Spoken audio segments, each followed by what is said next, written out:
O ministro Gilmar Mendes pede a Alexandre de Moraes, colega de Supremo, relator do inquérito das fake news, que o ex-governador de Minas Gerais, Romeu Zema, seja incluído nas investigações. De Brasília, chegando aqui o repórter Marco Viana.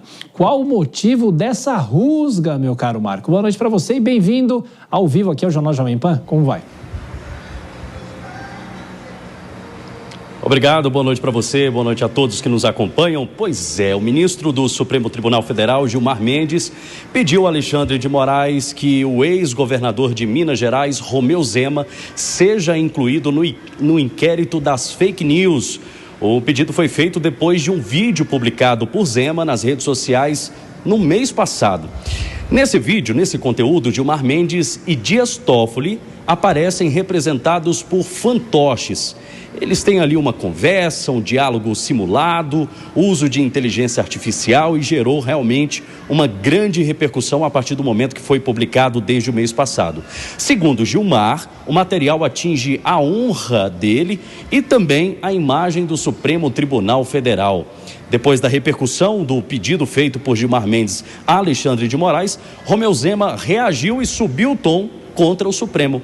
O ex-governador de Minas Gerais disse que recebeu a notícia com surpresa, com decepção e afirmou que a atitude de Gilmar confirma a visão dele, que os ministros do STF querem calar qualquer um que discorde da corte. Zema também classificou a postura de Gilmar Mendes como antidemocrática e disse que o inquérito das fake news funciona sem transparência, sem direito de defesa e sob sigilo. Nós vamos ouvir agora um vídeo do que diz, o ex-governador Romeu Zema sobre tudo isso que aconteceu. Vamos acompanhar agora. Desses intocáveis nós podemos esperar tudo. Eu venho criticando constantemente esses ministros do Supremo que têm conexões com o maior chefe do crime organizado do Brasil, fizeram contratos, negócios, voaram no avião dessa pessoa e eu não vou ficar calado. Não vou reduzir a crítica, vou intensificar. O Supremo hoje no Brasil tem sido a instituição de onde saem os piores exemplos da República. Diversos ministros envolvidos em negociatas. Esse embate acontece no momento em que Zema transforma todas essas críticas ao STF em uma das principais bandeiras da pré-campanha, da pré-candidatura dele à presidência. Tem usado justamente esses argumentos para se fortalecer junto ao seu eleitorado, Hoje ele volta, por meio desse vídeo e outros depoimentos, dizer que, se for eleito, quer acabar com tudo isso, com essa grande autonomia, esse poder que há excessivo, segundo ele, do Supremo Tribunal Federal. Nós vamos continuar acompanhando toda essa risga entre Romeu Zema e o Supremo Tribunal Federal, que agora ganha mais um episódio. Acompanharemos tudo aqui, direto de Brasília. Volto com você. Até já, Marco, direto da capital federal. Vou dar as boas-vindas agora para o Nelson Kobayashi. Fazia tempo que o Koba não aparecia aqui no nosso Jornal Jovem Pan. É sempre demandado aqui pela nossa casa, Koba, boa noite para você, bem-vindo. E eu te pergunto o seguinte, até que ponto vai o limite de alguém em relação a críticas do Supremo? Porque o ex-governador Romeu Zema está muito empenhado fazendo ataques, inclusive lançou o programa de governo, dizendo que a primeira medida é propor uma reforma geral no Supremo. Boa noite, Kobayashi.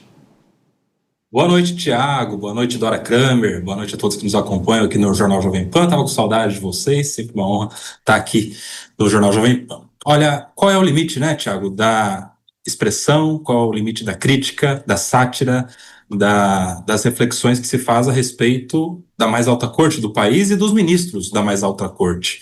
A gente tem vivido um período no STF em que a liberdade de expressão tem sido muito discutida, mitigada, porque liberdade de expressão não é a liberdade para praticar crimes, principalmente ofensa contra a honra de quem quer que seja. Só que nesse caso do governador Romeu Zema, está fazendo uma sátira sobre um fato público, notório, de repercussão nacional, que está na boca de todos os brasileiros, que é justamente a possibilidade ou não de envolvimento de ministros da Suprema Corte com o escândalo do Banco Master. Ou não se pode falar a respeito disso? Ou não se pode cogitar o envolvimento das pessoas que estão sendo denunciadas pela imprensa e estão no radar da própria Polícia Federal, que é a instituição que toca as investigações? Essa questão envolve, inclusive, a relatoria do ministro Gilmar Mendes, que ressuscitou um processo arquivado há algum tempo e, neste processo desarquivado depois de anos, deste processo saiu uma anulação. Ou seja, é, sim, motivo que pode gerar críticas. E, no caso do governador Romeu Zema, ele faz isso, claro, em um ano eleitoral, com finalidade também eleitoral. Ele pode fazer isso. Agora, a discussão não é qual é o limite do que pode ou não se falar, mas também qual é o limite processual do Supremo Tribunal Federal. Porque o governador Romeu Zema não tem foro no STF. Ele não tem foro privilegiado, foro por prerrogativa de função. O vídeo foi de 1º de março, ele renunciou no dia 22, então ele estava dentro ainda do período em que estava governando Minas Gerais. Foro de governador é no STJ, não é no STF. O STF pode muito, mas não pode tudo, e isso realça ainda mais a manifestação que vem cotidianamente caindo aí na mídia toda, que os ministros são inalcançáveis, blindados. Isso não pega bem numa democracia. Agora, temos 2 minutinhos para nossas praças, né, para o intervalo. Fique tranquila, pode se estender no comentário. Eu te pergunto o seguinte, de uma certa maneira, goste ou não goste do que o ex-governador fala, não passa uma imagem de revanchismo do Supremo? Totalmente. Revanchismo, autoritarismo, sentido de intocabilidade. O que os ministros estão pensando que são? São intocáveis? Eu acho que o Koba tocou em pontos, né? Porque qual é a motivação, se a gente for ver a motivação para o alto grau de desconfiança da população em relação ao Supremo, esse tipo de coisa está no cerne da questão. Então, quanto mais os ministros, e aí eu vou falar do ministro Gilmar Mendes, que foi quem fez a semana passada contra o senador Alessandro Vieira e agora contra o ex-governador Romeu Zema. Quanto mais eles têm esse tipo de atitude, de sentimento de estarem acima do bem e do mal, isso só alimenta a rejeição. Vão para o confronto e o ministro Gilmar Mendes está claramente apostando que esta crise precisa ser enfrentada no confronto, está absolutamente errado, porque isso só alimenta a rejeição e mais, hein?